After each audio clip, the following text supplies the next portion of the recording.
G'day guys, Dom here. So personally, I really like having a nice sharp knife whenever I can because A, it's just plain more efficient, and B, it's much safer to have a sharp knife. Dull knives, they're just dangerous. You're putting a lot of force in there, and when a lot of force is being applied and you kind of slip or you just lose control a little bit, that's a great way to lose the tip of a finger. Not that I'd know or anything. But the problem with that is that it's kind of hard to keep on top of the sharpening when you're traveling, or you might be at a mate's place or something and you don't have a sharpening stone around. And in that case, this little trick is really helpful, at least for me anyway. You can actually use one of these things to sharpen your knife up. You can also use bowls or plates or whatever, basically anything ceramic you can use. And the trick is you can flip this bastard over and you can use this back area here to actually sharpen your knife. So this is the area that has been uncoated from the factory and it's just plain ceramic. And the reason we can use that is because ceramic itself is harder than steel. So we can use this to sharpen our knife. Essentially anything ceramic without a coating on there is going to work great. So we're going to use this tonight to test it. So this is just my own personal knife. It's a line lock I made a few years ago. And it's definitely not sharp, but it's not dull either. So it does have a bit of bite to there.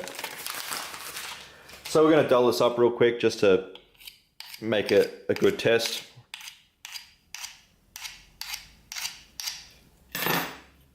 See, that's butter knife dull. That's not cutting me at all. So, now to sharpen this thing.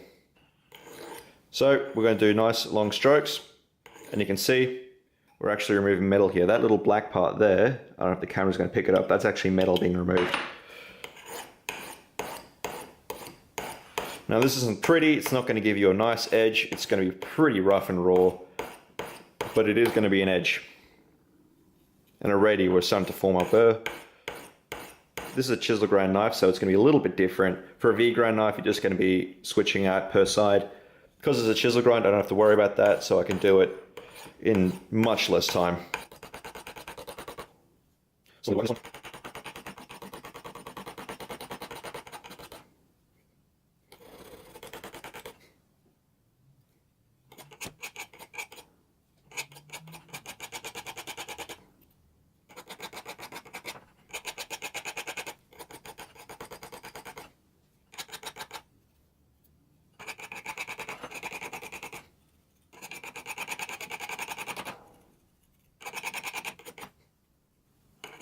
Alright, so you can see I've kind of established my burr here and it's starting to feel a little bit sharp. Now this is definitely not going to be a pretty edge, but it's going to be an edge and it's going to get you by. It's going to be very toothy, kind of like a little hacksaw. And right now, I think we're fairly good. Let's do a bit of a quick test cut. So, there we go. It's definitely not the sharpest knife in the whole world. So to get this a little bit better, we can actually use a bit of cardboard to strop our knife and kind of refine it a bit. So I like to use this part of the cardboard, it just works a little better for me. And I'd like to double it up if I can to maximize the performance. And we're just stropping this and using that well.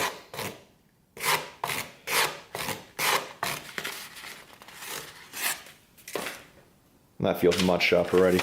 So now for the final test, now that we've dropped it on the cardboard and sharpened on the coffee cup.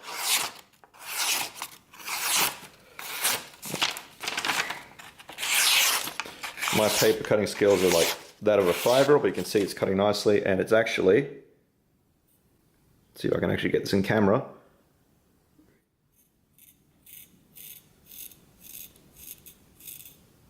Not the cleanest shape in the whole world, but it is taking off hair. Don't know if you can see that, my hair's blonde, so. But yeah, it's taking off hair. So yeah, there you go. 5 minutes, bit of time, no tools. All I really used was a coffee cup and a bit of cardboard, and this knife is sharp enough to be used and probably sharper than 90% of the knives you see out there. So yeah, that's it guys. Hope that helps you out, and yeah, thanks for watching.